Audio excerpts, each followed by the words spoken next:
ಪ್ರೀತಿಯ ಕೇಳುಗರಿಗೆ ನಮ್ಮ ಚಾನಲ್ಗೆ ಸ್ವಾಗತ. ನೀವು ನಮ್ಮ ಚಾನಲ್ಗೆ ಹೊಸಬರಾಗಿದ್ದರೆ ದಯವಿಟ್ಟು ಸಬ್ಸ್ಕ್ರೈಬ್ ಮಾಡಿಕೊಳ್ಳಿ. Mister Raghav and Mrs Raghav ಕಥೆಯ 63ನೇ ಸಂಚಿಕೆಗೆ ಸ್ವಾಗತ.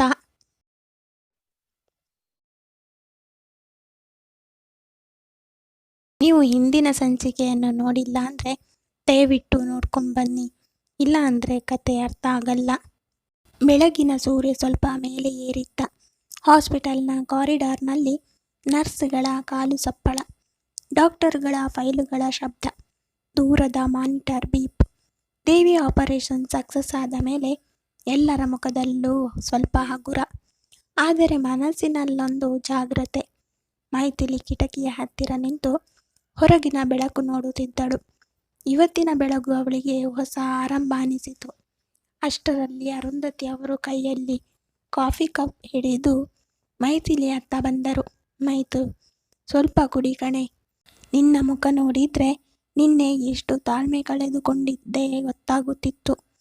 ಮೈಥಿಲಿ ಸಣ್ಣ ನಗು ಮಾಡಿದಳು. ಅತ್ತೆ, ನಿನ್ನೆ ಚಿಕ್ಕಮ್ಮನ ಕಣ್ಣು ನೋಡೋಕೆ ಆಗ್ತಿರ್ಲಿಲ್ಲ. ಅರುಂಧತಿ ಅವರು ಅವಳ ತಲೆ ಸವರಿದರು. ನೀನು ಇದೆಯಾ ಅಂದರೆ ಈ ಮನೆಗೆ ಏನೂ ಆಗಲ್ಲ ಮೈಥಿಲಿ, ನೀನೇ ಬಲ. ಮೈಥಿಲಿಯ ಕಣ್ಣಲ್ಲಿ ಮತ್ತೆ ನೀರು ತುಂಬಿತು. ಅತ್ತೆ, ಈ ಮನೆ ನನ್ನ ಮನೆ. ಚಿಕ್ಕಮ್ಮ ನನ್ನ ಚಿಕ್ಕಮ್ಮ ಅಲ್ಲ, ಹೃದಯ. ಯಾರದೋ ಹೆಜ್ಜೆ ಶಬ್ದ ಕೇಳಿ ಇಬ್ಬರು ತಿರುಗಿ ನೋಡಿದರು. ರಾಘವ್ ಅವರತ್ತ ಬರುತ್ತಿದ್ದ, ಕೈಯಲ್ಲಿ ಲ್ಯಾಪ್ಟಾಪ್ ಬ್ಯಾಗ್. ರಾಘವ್ ಹೇಳ್ತಾನೆ, ಮಮ್ಮಿ, ನಾನು ಸ್ವಲ್ಪ ಫಾರ್ಮಲ್ ವರದಿಗೆ ಹೋಗಬೇಕು. ಆಫೀಸ್ನಿಂದ ಕಾಲ್ ಇದೆ. ಇಲ್ಲಿ ಎಲ್ಲ ನೋಡ್ಕೊಳ್ತೀರಾ ಅಲ್ವಾ? ಅರುಂಧತಿ ಅವರು, ಹೋಗು ಮಗ, ನಮಗಿಲ್ಲೇನೂ ಚಿಂತೆ ಇಲ್ಲ. ರಾಘವ್ ಮೈಥಿಲಿ ಅತ್ತ ನೋಡಿ ಸಣ್ಣ ನಗು ಮಾಡಿದ. ಮೈತು, ಏನಾದರೂ ಬೇಕಾದರೆ ಕಾಲ್ ಮಾಡ್ರಿ. ಮೈಥಿಲಿ ತಲೆ ಆಡಿಸಿದಳು. ಹೋಗು ರಾಘವ್, ನೀನು ಕೆಲಸ ಮುಗಿಸಿ ಬರೋವರೆಗೂ ನಾವು ಇರ್ತೀವಿ. ರಾಘವ್ ಹೊರಗೆ ಹೋದ ನಂತರ ಮೈಥಿಲಿ ಒಮ್ಮೆ ದೇವಿಯ ರೂಮ್ ಕಡೆ ನೋಡಿದಳು. ಅವಳು ಮಲಗಿದ್ದರೂ ಮುಖದಲ್ಲಿ ನೆಮ್ಮದಿ ಇತ್ತು. ಅಷ್ಟರಲ್ಲಿ ಕಾಲಿಡುವ ಶಬ್ದ. ಶಂಕರಪ್ಪನ ಮುಖ ಗಂಭೀರವಾಗಿತ್ತು. ಅವನು ಒಂದು ಶ್ವಾಸ ಬಿಟ್ಟಂತೆ ಬಂದು ಮೈಥಿಲಿಯ ಹತ್ತಿರ ನಿಂತ. ಶಂಕರಪ್ಪ, ಮೈತು, ನಾನು ಸ್ವಲ್ಪ ಮಾತಾಡಬೇಕು. ಮೈಥಿಲಿ, ಹೇಳಪ್ಪ. ಶಂಕರಪ್ಪ, ರಾತ್ರಿ ನನ್ನ ಫೋನ್ಗೆ ಮೆಸೇಜ್ ಬಂದಿತ್ತು. ಪ್ರಿಯಾ ಹೊರಟಿದ್ಲಂತೆ. ಮೈಥಿಲಿ, ಹೋಗಲಿ ಬಿಡು ಅಪ್ಪ, ಅವಳಿಗೆ ಯಾರೂ ಕಾಯೋದಿಲ್ಲ. ಅಮ್ಮ ಅನ್ನೋ ಮಮಕಾರ ಅವಳಿಗೆ ಸ್ವಲ್ಪನೂ ಇಲ್ಲ. ನೀನು ಯೋಚನೆ ಮಾಡಬೇಡ ಬಿಡು. ಶಂಕರಪ್ಪ ತಲೆಯಾಡಿಸಿದ. ಅರುಂಧತಿ ಅವರು ಶಾಂತ ಶಬ್ದದಲ್ಲಿ ಹೇಳಿದರು, ದೇವಿಗೆ ಈಗ ತಿಳಿಸ್ಬೇಡ ಮೈತು, ಅವಳಿಗೆ ರೆಸ್ಟ್ ಬೇಕು. ಮೈಥಿಲಿ ತುಟಿಗಳನ್ನು ಕಚ್ಚಿಕೊಂಡಳು. ಪ್ರಿಯಾ ಚಿಕ್ಕಮ್ಮನಿಗೆ ಮಾಡಿರೋ ನೋವಿಗೆ ಅವಳಿಗೆ ಒಳ್ಳೆಯದು ಆಗಲ್ಲ. ದೇವಿ ನಿಧಾನವಾಗಿ ಕಣ್ಣು ತೆರೆದಳು. ಮನಸ್ಸಿನಲ್ಲಿ ಒಂದೇ ಹೆಸರು, ಪ್ರಿಯಾ. ಕೈಯಲ್ಲಿ ಸೂಜಿ ನೋವು, ಆದರೆ ಹೃದಯದಲ್ಲಿ ತೀವ್ರ ನೋವು. ಒಂದು ಬಾರಿ ನೋಡಬೇಕು, ಒಮ್ಮೆ ಎಂದು ಬಾಯಿ ಒಳಗೆ ಗುಣುಗಿದಳು. ಆದರೆ ನರ್ಸ್ ಅವಳತ್ತ ಬಂದು ಹೇಳಿದರು, ಮೇಡಮ್, ಈಗ ಯಾವುದೇ ಒತ್ತಡ ಬೇಡ, BP ಮತ್ತೆ ಏರಬಾರದು. ದೇವಿ ಕಣ್ಣು ಮುಚ್ಚಿದಳು. ಆ ಕಣ್ಣೀರು ಮಾತ್ರ ಮೌನವಾಗಿ ಚೆಲ್ಲಿತು. ಕಾರಿಡಾರ್ನಲ್ಲಿ ಮೈಥಿಲಿ ಅಲುಗಾಡುತ್ತಾ ನಿಂತು ಮೊಬೈಲ್ನಲ್ಲಿ ಪ್ರಿಯಾ ನಂಬರ್ ಡಯಲ್ ಮಾಡುತ್ತಿದ್ದಳು. ಕನೆಕ್ಟ್ ಆಗ್ತಿಲ್ಲ, ಸ್ವಿಚ್ ಆಫ್. ಮೈಥಿಲಿ ಕೈ ಹಿಡಿದು ಗೋಡೆಯ ಮೇಲೆ ಹೊಡೆದಳು. ಈ ಸಮಯದಲ್ಲಿ ನೀನು ಹೀಗೆ ಮಾಡೋದು ಹೇಗೆ ಪ್ರಿಯಾ? ಅಷ್ಟರಲ್ಲಿ ಅರುಂಧತಿ ಅವರು ಬೆನ್ನ ಹಿಂದೆ ಬಂದು ಅವಳ ಬೆನ್ನಿಗೆ ಕೈ ಇಟ್ಟು ಸಮಾಧಾನಿಸಿದರು. ದೇವಿ, ಈಗ ತಲೆ ಎತ್ತಿ ನಿನ್ನ ನಗು ನೋಡಬೇಕು. ಪ್ರಿಯಾ ಬಗ್ಗೆ ಯೋಚನೆ ಮಾಡುವ ಸಮಯ ಇದಲ್ಲ. ಈಗ ದೇವಿ ಮುಖ್ಯ. ಮೈಥಿಲಿ ತಲೆಯಾಡಿಸಿದರು. ಕಣ್ಣಿನಲ್ಲಿ ಕೋಪ ಇತ್ತು. ಮಧ್ಯಾಹ್ನ ಡಾಕ್ಟರ್ಗಳು ದೇವಿಯನ್ನು ಚೆಕ್ ಮಾಡಿ ಹೋದರು. ರಾಘವ್ ಹಾಲ್ಗೆ ಬಂದು ಎಲ್ಲರ ಜೊತೆಯಾದ. ಆಗಲೇ ಮೈಥಿಲಿ ದೇವಿಯ ಹತ್ತಿರ ಕುಳಿತು ಅವಳ ಕೈ ಹಿಡಿದು ಹೇಳುತ್ತಿದ್ದಳು, ನೀನು ಚೇತರಿಸಿಕೊಂಡ ಮೇಲೆ ನಾವು ಮನೆಗೆ ಹೋಗೋಣ ಚಿಕ್ಕಮ್ಮ. ನಿನ್ನ ಫೇವ್ರೆಟ್ ಸಾರು ಮಾಡ್ತೀನಿ. ದೇವಿ ತುಟಿಯಲ್ಲಿ ಸ್ವಲ್ಪ ನಗು. ನನ್ನ ಬೆಡ್ ಹತ್ತಿರ ನೀನು ಇದ್ದೀಯಾ ಅಂದರೆ ನನಗೆ ಅದೇ ಸಾಕು ಮೈತು. ಮೈಥಿಲಿ ಕಿಟಕಿಯತ್ತ ನೋಡುತ್ತಾ ತನ್ನೊಳಗೆ ಶಪಥ ಮಾಡಿಕೊಳ್ಳುತ್ತಾಳೆ, ಚಿಕ್ಕಮ್ಮನನ್ನು ನಾನು ಬಿಡಲ್ಲ, ನಾನು ನೋಡ್ಕೋತೀನಿ. ಹಾಸ್ಪಿಟಲ್ನಲ್ಲಿ 4ನೇ ದಿನ. ದೇವಿಯ ಮುಖ ಸ್ವಲ್ಪ ದಣಿದಂತೆ ಇತ್ತು, ಆದರೆ ಜೋರು ಮಾತು ಪ್ರಾರಂಭವಾಗಿತ್ತು. ಮೈಥಿಲಿ ಪ್ರತಿದಿನ ಬೆಳಿಗ್ಗೆ ಬಂದು ತಲೆ ಸರಿಪಡಿಸಿ ಡ್ರಿಪ್ ಕನೆಕ್ಟ್ ಚೆಕ್ ಮಾಡಿ ಸ್ವಲ್ಪ ನಗು ತರ್ತಿದ್ದಳು. ಆ ದಿನ ಮಧ್ಯಾಹ್ನ ಡಿಸ್ಚಾರ್ಜ್ ಪೇಪರ್ಗಳು ಬರ್ತವೆ. ಅರುಂಧತಿ ಅವರು, ಮೈತು, ದೇವಿ ಮನೆಗೆ ಹೋದರೆ ನಿನಗೂ ಸ್ವಲ್ಪ ವಿಶ್ರಾಂತಿ ಸಿಗುತ್ತೆ ಮಗ. ಮೈಥಿಲಿ, ವಿಶ್ರಾಂತಿ ಅದೆಲ್ಲ ಬಿಡಿ ಅತ್ತೆ, ಚಿಕ್ಕಮ್ಮ ಮನೆಗೆ ಬಂದಮೇಲೆ ನೋಡ್ಕೊಳ್ತೀನಿ. ಆಗ ಡಾಕ್ಟರ್ ಒಳಗೆ ಬಂದು ಹೇಳಿದರು, ಮೇಡಮ್, ಡಿಸ್ಚಾರ್ಜ್ ಸಿದ್ಧವಾಗಿದೆ. ಆದರೆ ಒಂದು ವಿಚಾರ, ಸ್ಟ್ರೆಸ್ ಬೇಡ. BP ಹೈ ಆಗ್ತಾ ಇದೆ. ಮನೆಯಲ್ಲಿ ನರ್ಸಿಂಗ್ ಕೇರ್ ಬೇಕು ಕೆಲವು ದಿನ. ಶಂಕರಪ್ಪ, ಸರ್, ನಾವೇ ನೋಡ್ಕೊಳ್ತೀವಿ. ಮೈಥಿಲಿ, ಅರುಂಧತಿ ಮೇಡಮ್ ಇದ್ದಾರೆ. ಡಾಕ್ಟರ್ ಮೈಥಿಲಿಯನ್ನು ನೋಡುತ್ತಾ ನಿಧಾನವಾಗಿ ನಗು ಮಾಡಿದರು. ಮತ್ತೆ ಹೇಳಿದರು, ಮೈಥಿಲಿ, ನೀನು ತುಂಬ ಚೆನ್ನಾಗಿ ನೋಡ್ಕೊಂಡಿ. ಪೇಷಂಟ್ ಇಷ್ಟು ಬೇಗ ರಿಕವರಿ ಆಗೋಕೆ ನಿನ್ನ ಕೇರ್ ಕಾರಣ. ಮೈಥಿಲಿ, ಅದು ನನ್ನ ಕೆಲಸ ಸರ್ ಅಂತ ಹೇಳಿ ಮೌನವಾದಳು. ದೇವಿಯನ್ನು ಮನೆಗೆ ಕರೆತರುವ ಕ್ಷಣ ಸ್ಟ್ರೆಚರ್ ತೆಗೆದುಕೊಂಡು ಹಾಸ್ಪಿಟಲ್ನ ಕಾರಿಡಾರಲ್ಲಿ ನಡೆಯುತ್ತಿದ್ದಾಗ ದೇವಿ ಕಿಟಕಿಯ ಹೊರಗೆ ನೋಡುತ್ತಾ ನಿಧಾನವಾಗಿ ಕೇಳಿದಳು, ಮೈತು, ಪ್ರಿಯಾ ಬಂದ್ಲಾ? ಮೈಥಿಲಿ 2 ಕ್ಷಣ ಮೌನ. ಶಂಕರಪ್ಪ ತಲೆ ತಗ್ಗಿಸಿಕೊಂಡ. ಮೈಥಿಲಿ, ಇಲ್ಲ ಚಿಕ್ಕಮ್ಮ, ಆದರೆ ನೀನು ಬೇಜಾರಾಗಬೇಡ. ಅವಳು ಸೇಫ್ ಆಗಿ ತಲುಪಿದ್ರಂತೆ. ದೇವಿ ತುಟಿಯ ತುದಿಯಲ್ಲಿ ನಗು ತಂದುಕೊಂಡು, ಅವಳು ಖುಷಿಯಾಗಿರಬೇಕು, ಅಷ್ಟೇ ನನ್ನ ಆಸೆ. ಮನೆಗೆ ಬಂದಾಗ ದೇವಿ ಒಳ ಬಂದ ಕೂಡಲೇ ಮನೆಯ ಮೌನವೇ ಬದಲಾಗಿತ್ತು. ನೀಲಮ್ಮ ಬಂದು ದೇವಿಯ ಕೈ ಹಿಡಿದು ಕುಳಿತಳು. ಹೇಗಿದ್ದೀಯಾ? ದೇವ್ರು ಕಣ್ಣು ಬಿಟ್ಟ ಹೇಳ್ತಾರೆ ನೀಲಮ್ಮ. ದೇವಿ ನಕ್ಕಳು. ಅರುಂಧತಿ ಅವರು ಮನೆಗೆ ಬೆಳಕು ಬಂದಿದೆಯೋ ಅನಿಸುತ್ತಿದೆ. ಮೈಥಿಲಿ ದೇವಿಯನ್ನು ಸೋಫಾಗೆ ಕುಳ್ಳಿರಿಸಿ ಹಾಸಿಗೆ ಬೆಡ್ಶೀಟ್ ಎಲ್ಲ ಸಿದ್ಧ ಮಾಡಿದಳು. ಚಿಕ್ಕಮ್ಮ, ನೀನು ಮೊದಲಿಗೆ ರೆಸ್ಟ್ ಮಾಡಬೇಕು. ಔಷಧಿ ಟೈಮ್ಗೆ ಕೊಡ್ತೀನಿ. ದೇವಿ ಕೈ ಹಿಡಿದು ಹೇಳಿದಳು, ನೀನು ನನ್ನ ಮಗಳು.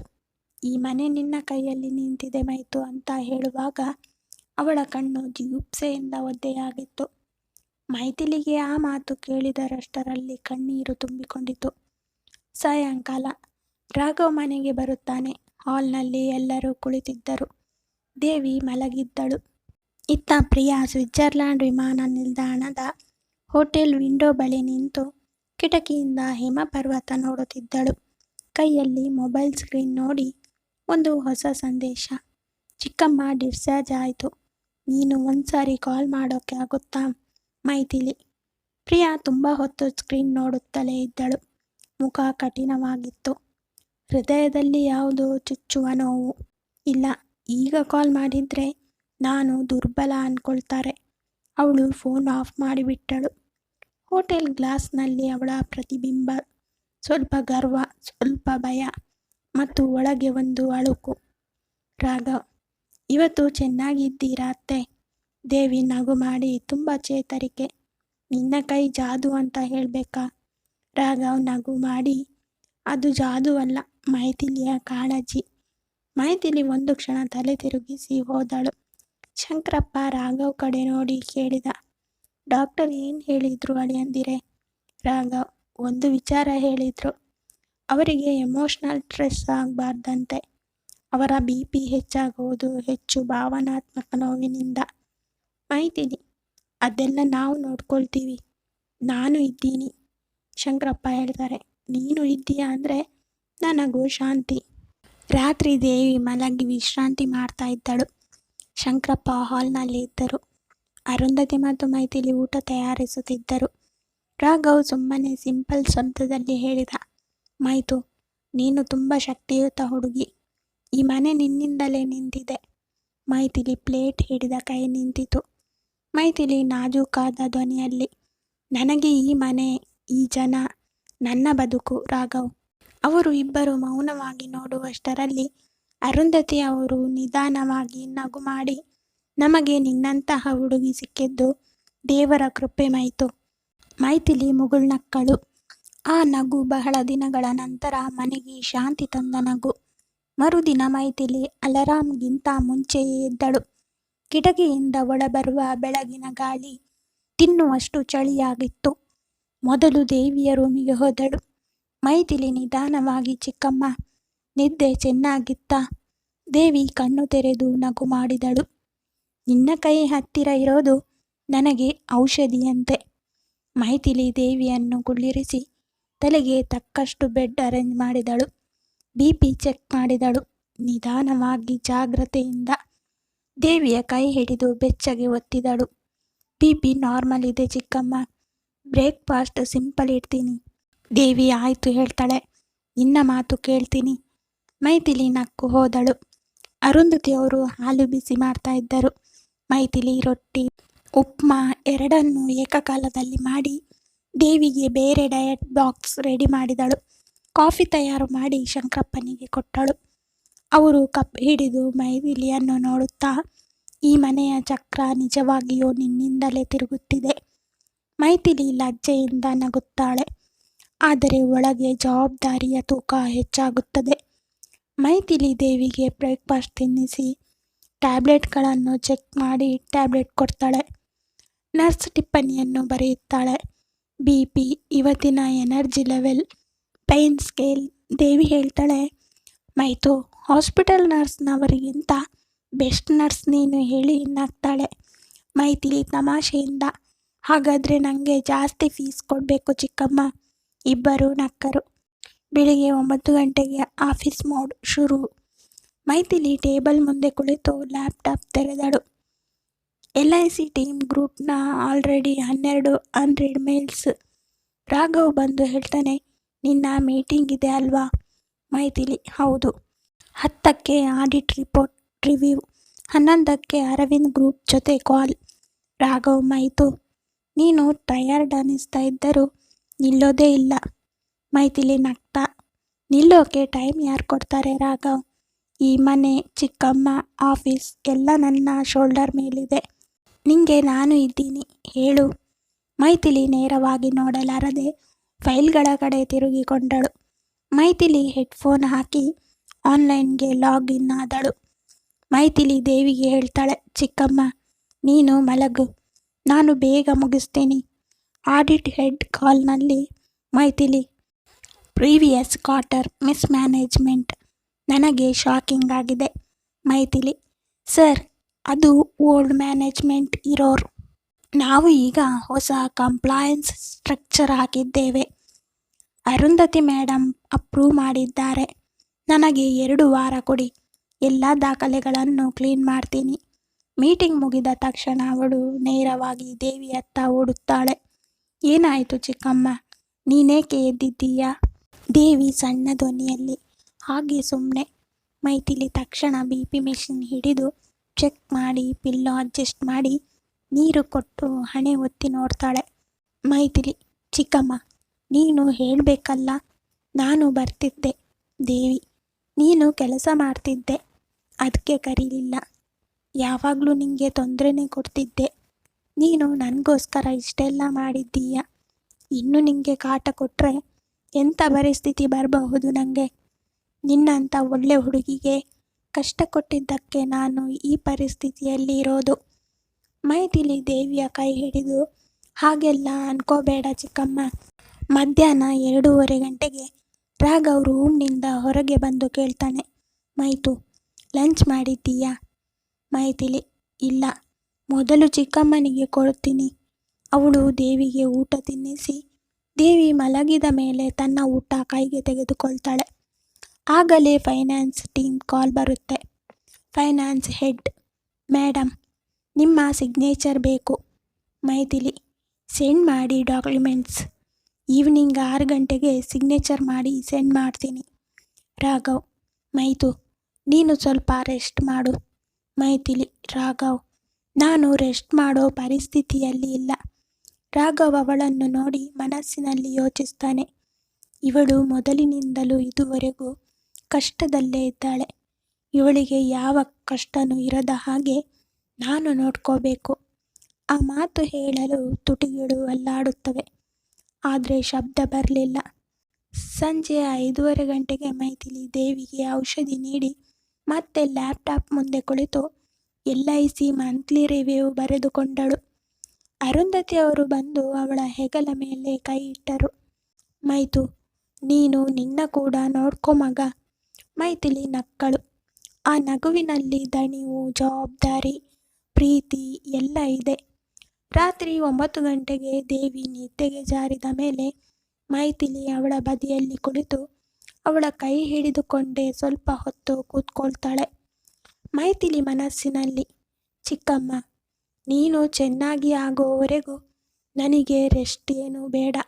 ಈ ಮನೆ, ಈ ಜನ ನನ್ನ ಜೀವ. ಲೈಟ್ ಆಫ್ ಮಾಡಿ ಹೊರಗೆ ಬರ್ತಾಳೆ.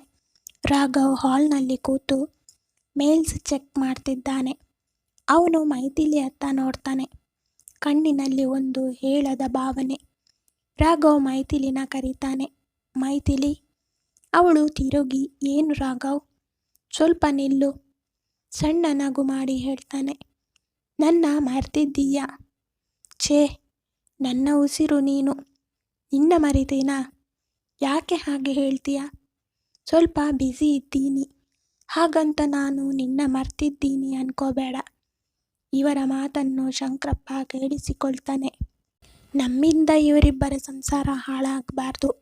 ಆದಷ್ಟು ಬೇಗ ದೇವಿನ ಕರ್ಕೊಂಡು ಊರಿಗೆ ಹೋಗಬೇಕು. ನಾಳೆನೇ ಡಾಕ್ಟರ್ನ ಕೇಳಬೇಕು ಹೇಳಿ ಅಲ್ಲಿಂದ ಹೋಗ್ತಾನೆ ಶಂಕರಪ್ಪ. ರಾಘವ್ ಕೇಳ್ತಾನೆ ಮೈಥಿಲಿನ, ಮುಗೀತಾ ಇವತ್ತಿನ ರುಟೀನ್? ಈಗ ಅಮ್ಮ ಅವರು ರೂಮ್ಗೆ ಬರಬಹುದಾ? ಹ್ಞೂ ನನ್ನ ಪತಿರಾಯರೇ, ಬಂದೆ ಹೇಳಿ ರಾಘವ್ ತೋಳು ಹಿಡ್ಕೊಂಡು ರೂಮ್ಗೆ ಕರ್ಕೊಂಡು ಹೋಗ್ತಾಳೆ. ಅಬ್ಬಾ, 1 ತಿಂಗಳು ಆಯಿತು ನಾವು ಜೊತೆಗೆ ಇರದೆ ಅಂತ ಹೇಳ್ತಾನೆ ರಾಘವ್. ಏನು ಮಾಡಲಿ, ಪ್ರಾಬ್ಲಮ್ ಮೇಲಿಂದ ಮೇಲೆ ಬರ್ತಾನೆ ಇದೆ. ಇನ್ನಾದರೂ ನಮ್ಮ ಲೈಫ್ ನೋಡೋಣ ಹೇಳ್ತಾನೆ ರಾಘವ್. ಮೊದಲು ಎಲ್ಲ ಕ್ಲಿಯರ್ ಮಾಡಿ ಆಮೇಲೆ ನಮ್ಮ ಲೈಫ್ ನೋಡೋಣ ಹೇಳ್ತಾಳೆ ಮೈಥಿಲಿ. ಕತೆ ಮುಂದುವರಿಯುವುದು. ಈ ಕತೆ ಇಷ್ಟ ಆಗಿದ್ದರೆ ಲೈಕ್ ಮಾಡಿ, ಶೇರ್ ಮಾಡಿ. ಸಬ್ಸ್ಕ್ರೈಬ್ ಮಾಡಿದವರು ದಯವಿಟ್ಟು ಸಬ್ಸ್ಕ್ರೈಬ್ ಮಾಡಿಕೊಳ್ಳಿ. ಧನ್ಯವಾದ.